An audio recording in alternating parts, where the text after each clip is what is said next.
Welcome to history 3R। आज हम बात करेंगे एहलिस के बारे में। एहलिस एक ग्रीक योद्धा था। एहलिस ग्रीक महाकाव्य द एलियाड का एक प्रमुख पात्र है। वह ग्रीक सेना का सबसे शक्तिशाली योद्धा था और ट्रोजन युद्ध में उसकी भूमिका महत्वपूर्ण रही। ट्रोजन युद्ध होने का प्रमुख कारण था स्पार्टा की रानी हेलेन का ट्रोय के राजकुमार पेरिस के द्वारा अपहरण करना। प्राचीन यूनानियों का मानना है कि ट्रोय डरडेनेल्स के पास स्थित था और यह घटना 13 से 14 ईसा पूर्व की है। अब हम आते हैं एहलिस की और एहलिस की कहानी वीरता, क्रोध और व्यक्तिगत दुर्भाग्य की एक गहन कथा है। एहलिस का जन्म पेला नामक जगह में हुआ था।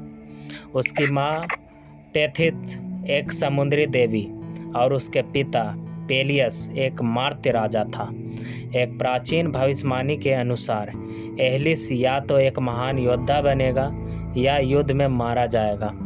टेथिस ने अपने बेटे को अमर बनाने के लिए उसे अस्टिक्स नदी में डुबो दिया, जिससे उसकी त्वचा अमर हो गई।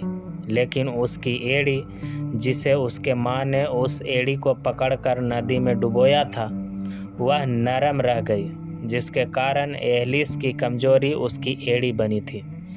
एहलिस की महिमा ट्रोजन युद्ध के दौरान चमक उठी। जब ट्रोजन युद्ध शुरू हुआ तो एहलिस ग्रीक सेना का सबसे महत्वपूर्ण योद्धा था।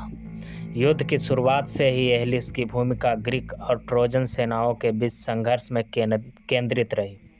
वह अत्यधिक शक्तिशाली और अनुभवी योद्धा था, लेकिन उसकी व्यक्तिगत भावनाएं और क्रोध युद्ध की दिशा को प्रभावित करने वाले प्रमुख कारण बने।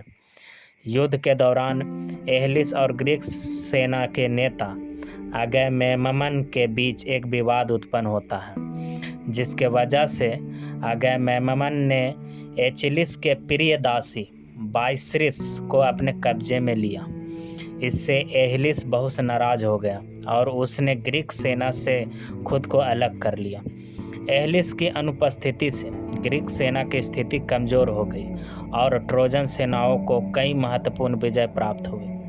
एहलिस की अनुपस्थिति के कारण ग्रीक सेनाओं को भारी नुकसान होता है। पेट्रोलस, एहलिस का करीबी मित्र और साथी योद्धा, ग्रीक सेनाओं की स्थिति सुधार के लिए युद्ध में शामिल होता है। लेकिन पेट्रोलस की मृत्यु ट्रोजन योद्धा हेक्टर के हाथों होती है। पेट्रोलस की मृत्यु की खबर ने एहलिस को गहरे शोक में डाल दिया और उसने युद्ध में वापसी आने की ठानी। पेट्रोलस की मृत्यु के बाद एहलिस ने अपने गुस्से और दुश्मनी को सामर्थ्य में बदल दिया। वह ग्रीक सेना की ओर लौटता है और हेक्टर से प्रतिशोध लेने की ठान लेता है।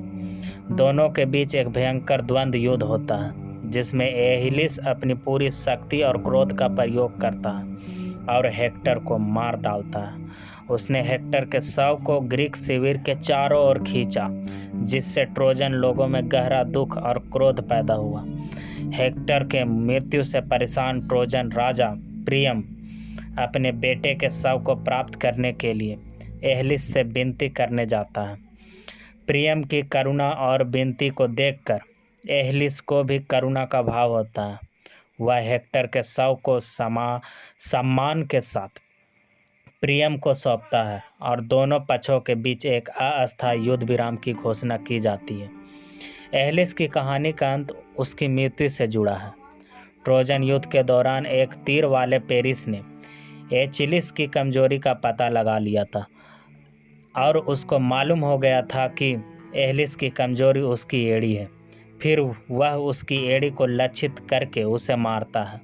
यह घटना एहलिस के लिए एक बड़ा दुर्भाग्य थी और उसकी मृत्यु ने ग्रीक सेना में एक बड़ा शोक डाला। एहलिस की कहानी ग्रीक महाकाव्य का एक महत्वपूर्ण हिस्सा है। उसकी वीरता, क्रोध और व्यक्तिगत दुर्भाग्य ने उसे एक आदर्श नायक के रूप में प्रस्तुत किया। उसकी कहानी युद्ध, सम्मान और व्यक्तिगत दर्द की गहराई को दर्शाती है और यह ग्रीक साहित्य में एक महत्वपूर्ण स्थान रखती है। एहलिस की कहानी ग्रीक महाकाव्य द इलियाड का एक केंद्रीय तत्व है, जो युद्ध की वीरता और व्यक्तिगत संघर्ष की गहराई को दर्शाता है। तो हमने ये बात किया एल्हिस के बारे में। अगर आपको हमारी वीडियो अच्छी लगी तो लाइक करें, सब्सक्राइब करें और कमेंट करके बताएं कि आपको और किस तरह की कहानी चाहिए। धन्यवाद।